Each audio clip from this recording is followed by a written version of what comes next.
Berpuluh-puluh ribu tahun sejarah Mesir terpahat dengan segala kejayaan dan penderitaan. Tapi tak ada yang mampu menyamai fase tergelapnya. Satu babak yang menorehkan kenangan kelam dalam ingatan, seolah hanya dalam mimpi buruk. Sebuah babak yang tercatat sebagai salah satu babak tergelap dan terdalam dalam sejarah negara ini. Kejadian ini terjadi pada masa pemerintahan Khalifah Al-Mustansir, seorang penguasa dari dinasti Fatimiyah. Pada tahun 457 Hijriah, dimulailah krisis yang berkepanjangan selama 7 tahun kelaparan. Tidak pernah sebelumnya dan setelahnya terjadi kejadian seperti ini. Kejadian yang membekas dalam ingatan, mengakibatkan orang Mesir terpaksa memakan daging anjing dan kucing jalanan. Bahkan lebih mengerikan lagi, mereka sampai memakan daging sesama manusia dan bahkan anak-anak mereka. Kisah mengerikan dari lembaran sejarah masa lalu ini akan kita kupas dalam episode Jejak Peradaban kali ini.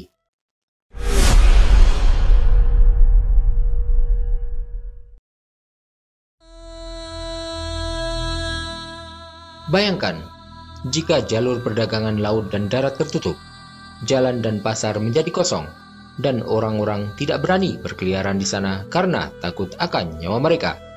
Terutama saat banyak orang kelaparan yang menyimpan alat untuk menangkap pejalan kaki dari atas atap dan memakan mereka karena kelaparan yang parah hingga menyebabkan kelangkaan makanan. Kami tidak menceritakan kisah fiksi Hollywood, melainkan kita membahas tentang tragedi nyata yang menimpa Mesir pada masa pemerintahan Khalifah Fatimiyah Al-Mustansir Billah yang dikenal dengan istilah Asyiddah Al-Mustansiriyah. Asyiddah Al-Mustansiriyah atau kesulitan Khalifah Al-Mustansir adalah salah satu peristiwa yang paling mencolok dalam kurun waktu 60 tahun masa pemerintahan Al-Mustansir. Pemerintahan Khalifah Fatimiyah ini berlangsung selama 60 tahun, di mana kekuasaan Fatimiyah runtuh dan salah satu kelaparan terbesar yang pernah dialami Mesir terjadi. Al-Mustansir Billah adalah Khalifah Fatimiyah ke-8 dan Imam ke-18 dalam rangkaian Imam Syiah Ismaili. Pada saat ia naik tahta, negara Fatimiyah sedang berada pada puncak kejayaannya, meskipun ia baru berusia 8 tahun. Pada awal pemerintahannya, negara ini berkembang pesat, dan kas negara dipenuhi dengan kekayaan. Namun, keadaan negara Fatimiyah mulai berubah setelah kematian menteri yang kuat, Ali bin Ahmad Al-Jarjari.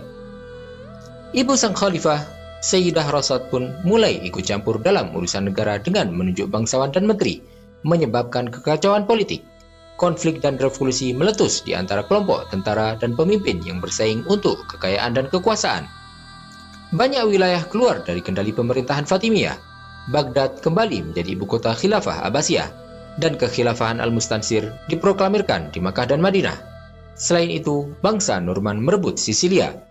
Akibatnya, wilayah kekuasaan yang sebelumnya meliputi dari Samudra Atlantik hingga Sungai Efrat menjadi terbatas hanya di Mesir.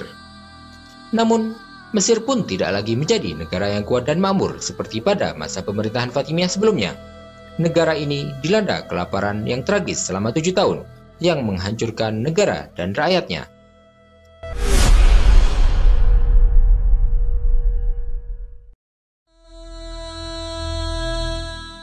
Kisah ini dimulai dengan kekeringan Sungai Nil di Mesir selama periode 7 tahun yang dikenal sebagai As-Sab'ul Ijaf. Kejadian ini terjadi pada akhir masa pemerintahan Khalifah Fatimiyah Al-Mustansir Billah pada abad ke-11. Seperti halnya dalam bencana kelaparan biasa, semuanya dimulai dengan kekurangan sumber daya pangan yang parah akibat kekeringan lahan pertanian. Harga-harga naik dengan tidak terkendali, lalu kondisi semakin buruk ketika tanah-tanah menjadi gersang dan sebagian besar hewan ternak pun mati. Kelaparan menjadi semakin parah. Korupsi merajalela, dan para wanita turun ke jalan untuk berdemo menentang kenaikan harga. Ini dianggap sebagai protes perempuan pertama dalam sejarah Mesir. Menurut Ibnul Athir, krisis ekonomi semakin parah. Seorang wanita kaya yang terpaksa memakan sepotong roti dengan harga 1.000 dinar, dan akhirnya ia menjual perhiasannya senilai 1.000 dinar dengan harga 300 dinar hanya untuk membeli gandum. Fenomena ini menggambarkan betapa mahalnya roti di masa kelaparan ini.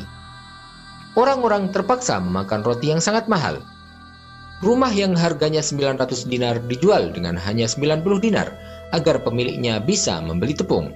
Roti dijual seperti barang-barang antik dan sebotol air dibanderol dengan harga dinar. Ada suatu tempat di Mesir yang dikenal dengan nama Haratut Tabak atau kawasan piring. Di sini 20 rumah berharga 1.000 dinar masing-masingnya. Namun rumah-rumah tersebut dijual dan ditukarkan dengan 1 lembar roti saja. Mulai saat itulah kawasan ini disebut sebagai Haratut Tabak, yang berarti kawasan piring. Namun situasi tidak berhenti di sini. Semuanya keluar dari kendali setelah itu.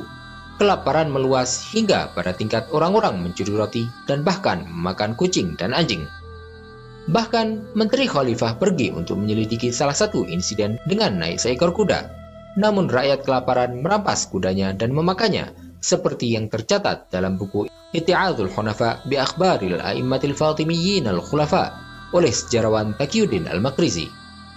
Disebutkan bahwa Khalifah sendiri tidak luput dari kelaparan, dan dia terpaksa menjual batu nisan para leluhurnya yang terbuat dari marmer. Seorang putri dari salah satu ulama saat itu memberikan sedekah kepadanya. Namun, yang lebih mengejutkan adalah apa yang disebutkan oleh Al-Maqrizi dalam bukunya, dan juga dinukilkan oleh Ibnu Iyas, tentang orang-orang kelaparan di Mesir yang terpaksa memakan mayat. Bahkan, situasinya menjadi semakin buruk, hingga ada kasus penculikan dan pembunuhan orang hidup untuk dimakan. Beberapa sejarawan mencatat bahwa orang-orang membuat perangkap dan alat untuk menangkap pejalan kaki di jalan dan memakan daging mereka. Fenomena ini menjadi semakin umum, menyebabkan jalan-jalan menjadi kosong dan terlantar, dan jumlah penduduk Mesir pun menurun hingga mencapai angka terendah dalam sejarahnya.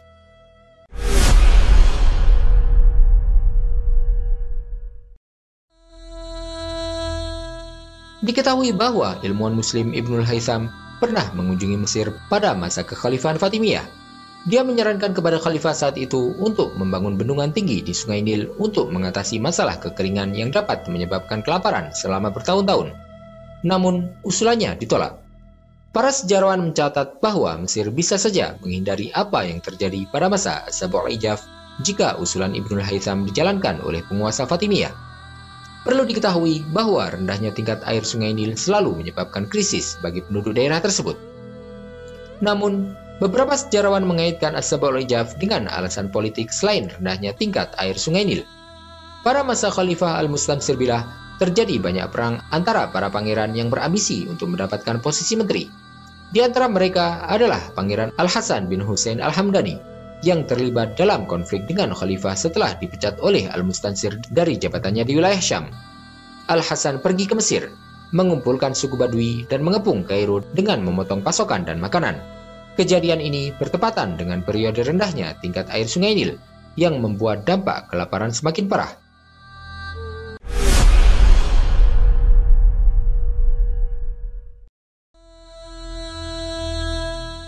Tidak ada perbedaan pendapat bahwa As-Sab'ul Ijaf memang terjadi dan berlangsung selama 7 tahun, di mana orang-orang menderita kelaparan, kenaikan harga makanan, kehilangan pasokan makanan, korupsi, kekurangan keamanan, dan pencurian. Namun, masalah tentang orang-orang yang memakan daging manusia dipertanyakan oleh beberapa orang yang percaya bahwa hal tersebut hanya berlebihan dan tidak sesuai dengan kenyataan. Beberapa sejarawan berpendapat bahwa narasi Al-Maqrizi tentang As-Sab'ul Ijaf cenderung berlebihan dan berdasarkan cerita rakyat. Hal ini terjadi karena ia mengandalkan cerita-cerita populer sebagai sumber informasi, dan juga karena ia menulis bukunya yang membahas peristiwa tersebut setelah hampir 300 tahun setelah berlalunya kejadian itu. Seorang peneliti sejarah dan arkeologi, Imad Hamdi, menyebutkan bahwa ada indikasi bahwa narasi Al-Maqrizi penuh dengan kesalahan dan eksagerasi. Salah satunya adalah cerita tentang Badruddin Al-Jamali, seorang menteri dari Al-Mustansir Billah yang diangkat dari Syam untuk mengatasi kerusuhan akibat kelaparan. Pada waktu itu, orang-orang Fatimiyah terlibat dalam pertikaian di Mesir, dan adanya kelangkaan makanan serta kenaikan harga. Namun, Al-Jamali berhasil meredakan situasi dan mengembalikan kestabilan dengan membangun jembatan dan membersihkan irigasi, sehingga para petani bisa kembali bercocok tanam, dan harga-harga mulai membaik. Menurut peneliti tersebut, jika khalifah telah menjual semua harta yang dimilikinya untuk mendanai pasukan Al-Jamali, dan jika orang-orang Mesir telah benar-benar memakan daging manusia seperti yang diceritakan oleh Al-Maqrizi, maka mereka juga pasti telah memakan pasukan Al-Jamali dan bahkan khalifah sendiri.